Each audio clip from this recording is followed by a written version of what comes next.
Hi అండి, అందరికీ నమస్కారం. ఇన్స్టెంట్ మెహందీ ట్రయల్ నెంబర్ 2తో మీ ముందుకు వచ్చేసాను. ఇంతకుముందు వీడియోలో ఇన్స్టెంట్ మెహందీ తయారీలో ఇంట్లో ఉన్న కుంకుమ సరికాదని అనిపించి 2-3 ఫ్యాన్సీ స్టోర్లు తిరిగి 3 రంగుల్లో సింధూర్ కుంకుమను తీసుకొచ్చాను. రెడ్, మెరూన్, ఆరెంజ్ ఉన్నాయి. మనకి ఏ కలర్ కావాలంటే అది యూస్ చేసుకోవచ్చు. లూజ్ ప్యాకెట్స్ కూడా దొరుకుతాయండి. ఇంతకు ముందు వీడియోలో చేసిన సేమ్ ప్రాసెసే బెల్లం, టీ పొడి, మరిగించిన డికాక్షన్ లిక్విడ్ని తయారు చేసి అందులో టెస్టింగ్ కోసం 1 టీ స్పూన్ లిక్విడ్ తీసుకున్నాను. మెరూన్ కలర్ సింధూర్ కుంకుమను కలిపాను. పండితే మిగిలిన లిక్విడ్ని యూజ్ చేస్తాను, లేదా పాలల్లో కలిపి టీ చేసి నాన్నగారికి చేస్తాను. వేస్ట్ ఎందుకు చేసుకోవడం చెప్పండి. ఇంకా పెట్టడం స్టార్ట్ చేశాను. సింధూర్ కుంకుమ మంచి సువాసన వస్తుంది. డిజైన్ బాగుంది కదా. ఆరే వరకు ఉంచుకుందాం అనుకుంటున్నా. చూద్దాం ఇంకా ఏమవుతుందో. కలర్ అయితే భలే ఉంది.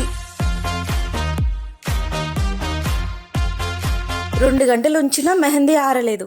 ఇంకా కడుగుతున్నాను. టడా! ఇదండి సంగతి.